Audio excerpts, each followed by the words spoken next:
అన్న, నా పేరు మధు, ఆర్టీవీ నుంచి. ముందుగా కంగ్రాచులేషన్స్ పద్మశ్రీ. తర్వాత మీరు అంటే మేము చూసినటువంటి దాంట్లో జర్నలిస్ట్ 20 ఏళ్ళ నుంచి పనిచేస్తూ ఉన్నాం. చూసిన దాంట్లో మాదిగా అనేటువంటి పేరు చెప్పుకోవడానికి ఇబ్బంది పడేటువంటి సందర్భంలో దాన్ని ఒక టైటిల్ కార్డ్గా చేసిరు మీ పేరుతోటి. దాంతో చాలామంది మిమ్మల్ని అనుసరిస్తూ ఉన్నటువంటి పరిస్థితి. గతంలో శర్మ, వెలమ, రావు, రెడ్డి అనేటువంటి వారికి ట్యాగ్ లైన్ కనిపిస్తూ ఉండే గొప్పగా. సో దాన్ని తీసుకొచ్చిరు, దాన్ని అభినందిస్తూ ఉన్న. దాంతోపాటు ఇక క్వశ్చన్లోకి వెళ్తే ఏంటంటే, ఇప్పుడు మీరు కాంగ్రెస్ పార్టీలో మాలల ఆధిక్యం ఉందంటారు, రేవంత్ రెడ్డిని అడ్డుకుంటున్నారు అంటున్నారు. గతంలో రేవంత్ రెడ్డి కూడా మీ మీద ఘాటు వ్యాఖ్యలు చేశారు.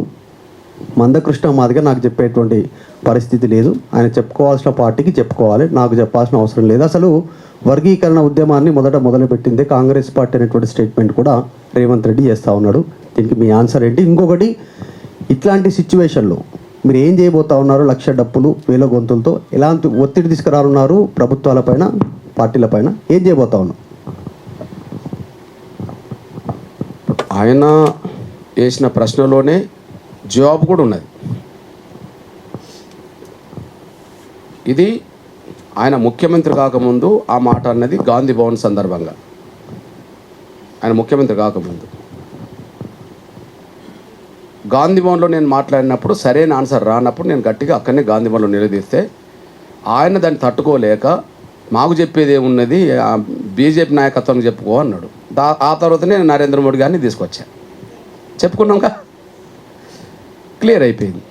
మళ్ళీ రెండో మాట మీరే చెప్పారు కదా, మాకు చెప్పేది ఏం లేదు, మా పార్టీ మొదటి నుంచి వర్గీకరణకు అనుకూలమని చెప్పి అదే అమలు చేయమంటున్నా. ఎందుకు జాప్యం జరుగుతుంది? మరి బీజేపీకే చెప్పుకోమన్నాడు, నేను బీజేపీకి చెప్పుకున్నా, గౌరవ నరేంద్ర మోడీ గారిని తీసుకొచ్చాను. అప్పటి వరకు తీసుకురాలే కదా మరి నేను. గాంధీ భవన్లో ఆ అంశం ఉత్పన్నమయ్యేంత వరకు అప్పటి వరకు గౌరవ నరేంద్ర మోడీ గారు రాలేదు కదా, ఎన్నికలకు ముందు కదా. అసెంబ్లీ ఎన్నికల ముందు గాంధీ భవన్ విషయం మీరు చెప్పారు. ఓకే, సుప్రీంకోర్టులో విచారణ జరగాలంటే కేంద్రం సపోర్ట్ కావాలి కాబట్టి కేంద్రం దగ్గరికి వెళ్ళాం, పిలిపించాం, మాట్లాడాం. కేంద్రం ఏదో వర్గీకరణ మీద అఫిడవిట్ ఇచ్చింది, అది జరిగింది. మరి మీరే చెప్పారు కదా, మాకు చెప్పేది ఏం లేదు, కాంగ్రెస్ పార్టీ వర్గీకరణకు అనుకూలం అని చెప్పి. ఇప్పుడు ఎన్నికల ముందు నువ్వు గదే అన్నావు, ముఖ్యమంత్రి గదే అన్నావు. మరి ఎందుకు అమలు జరుగుతలేదు? నువ్వు అసెంబ్లీ ఇచ్చిన మాట ఎందుకు తప్పుకున్నావు? ఇది చెప్పండి అంతే. అసెంబ్లీలో గత నోటిఫికేషన్లు కూడా వర్గీకరణ వర్తింపజేస్తాం అన్నావా లేదా? అందరికంటే ముందు దేశంలో తెలంగాణ అమలు చేస్తామన్నావా లేదా? ఈ రెండు ఎందుకు అమలు కాలేకపోయినాయి? అమల్లో ఒక నెల జాప్యమైన ఉద్యోగాల వర్గీకరణ కూడా ఎట్లా భర్తీ చేస్తున్నావు? ఎవరు ఒత్తిడి? మీరే చెప్పండి. ఏ ఒత్తిడి లేని ఆ క్షణంలో నువ్వు మాట్లాడినావు కదా, ఆ మాటలకు విలువనీయకుండా వెనకపోవడానికి ఏ ఒత్తిడి పనిచేసింది? జాతీయ కాంగ్రెస్ పార్టీ ప్రధాన కార్యదర్శి ఇచ్చిన స్టేట్మెంట్ తర్వాత కదా ఇది అంతా పెండింగ్లో పడ్డాయి. ఒత్తిడి వల్లే కదా కాంగ్రెస్ పార్టీలో వాళ్ళ పలుకుబడికి తలుగుతున్నట్టే కదా. ఇప్పుడు మొన్న కేంద్ర ప్రభుత్వం అఫిడవిట్ ఇచ్చింది వర్గీకరణకు అనుకూలంగా సుప్రీంకోర్టులో. మరి 2004 ఇవ్వలేదు కదా. ఆనాడు రిపోర్ట్ ప్రకారంగా పార్లమెంట్లో బిల్లు పెట్టాలి, బిల్లు పెట్టొద్దని అడ్డం పడ్డది వీళ్ళే కదా, వాళ్ళ మాటకి విలువనిచ్చారు కదా. ఇప్పుడు సుప్రీంకోర్టు తీర్పును మేము ఆమోదించమని ఒకవైపు వీళ్ళు మాట్లాడుతున్నారు లేదా, తీర్పుని ఆమోదించమన్నప్పుడు వర్గీకరణ వ్యతిరేకించినట్టే కదా. మరి వర్గీకరణ వ్యతిరేకించిన వాళ్ళ పట్ల ఏం చర్య తీసుకున్నారు? నేను ఒక మాట అడుగుతున్నా. కాంగ్రెస్ పార్టీలో ముఖ్యమంత్రిని శాసిస్తున్నారు అని అనుకుంటున్నాం మేము. మా జోలికి నువ్వు వస్తే నీ పదవి పోతుంది అనే స్థాయికి వాళ్ళు ఎదిగారు. లేకపోతే వాళ్ళ మీద క్రమశిక్షణ చర్యలు ఎందుకు తీసుకోవట్లేదు?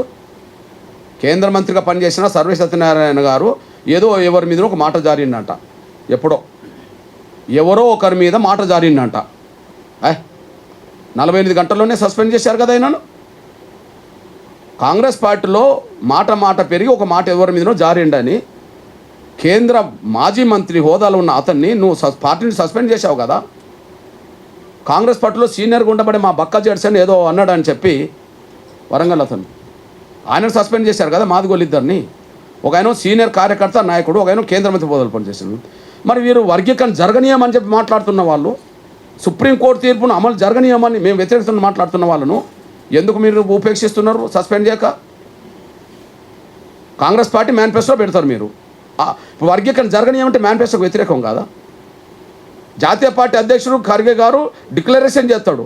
మరి వర్గీకరణ జరగనీయమంటే ఖర్గేకి వ్యతిరేకంగా మాట్లాడినట్టు కాదా? రాహుల్ గాంధీ గారు గద్వాల సభలో హైదరాబాదు ఎడిటర్స్ మీట్లో వర్గీకరణ జరగాల్సిందే అని చెప్పి మాట్లాడతాడు. మరి రాహుల్ గాంధీ గారికి వ్యతిరేకంగా మాట్లాడినట్టు కాదా వర్గీకరణ అడ్డుకోవడం అంటే? అంటే మీరు రాహుల్ గాంధీకి వ్యతిరేకంగా మాట్లాడినా, సోనియా గాంధీకి వ్యతిరేకంగా మాట్లాడినా, మల్లికార్జున గారికి వ్యతిరేకంగా మాట్లాడినా, మేనిఫెస్టోలకు వ్యతిరేకంగా మాట్లాడినా వాళ్ళని మీరు ఏమన్నారు? సర్వే సత్యనారాయణ గారు ఒక మాట అంటే మాత్రం సస్పెండ్ చేస్తారు మాదిగోళ్ళకు. ఓ బక్కా జెడ్సన్ సస్పెండ్ చేస్తారు మాదిగోళ్ళను. పార్టీ తీర్మానాలకు వ్యతిరేకంగా, మేనిఫెస్టోలకు వ్యతిరేకంగా, అసెంబ్లీ తీర్మానాలకు వ్యతిరేకంగా, మీ హామీలకు వ్యతిరేకంగా అదే పార్టీలో మాలలు అడ్డం పడుతుంటే, బహిరంగ మాట్లాడుతుంటే మీరు మౌనం వహిస్తున్నారంటే వాళ్ళు మిమ్మల్ని శాసిస్తుండని కాదా? శాసిస్తుండ్రు మిమ్మల్ని. మేము చెప్తున్నాం, రేవంత్ రెడ్డి గారు కానీ కాంగ్రెస్ కానీ దగ్గర తీసుకుంటే దగ్గర అవుతాం, మీరు దూరం పెడితే దూరం పోతాం. మాకు వర్గీకరణే ముఖ్యం, మాకు వర్గీకరణే ముఖ్యం.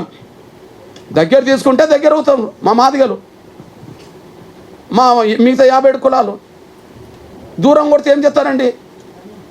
మా ఇంట్లో మీకు స్థానం లేదు, మా కాంగ్రెస్ ఇంట్లో మాలలకు తప్ప మాదిగలకు 57 కులాలకు స్థానం లేదు, మేము వర్గీకరణను అమలు చేయము, మీ ఇష్టంన దారికి పోండి అని చెప్తే ఎవరో ఎటైనా పోతారు. మీరు గట్ల చేస్తున్నారు, పరోక్షంగా గట్లనే చేస్తున్నారు.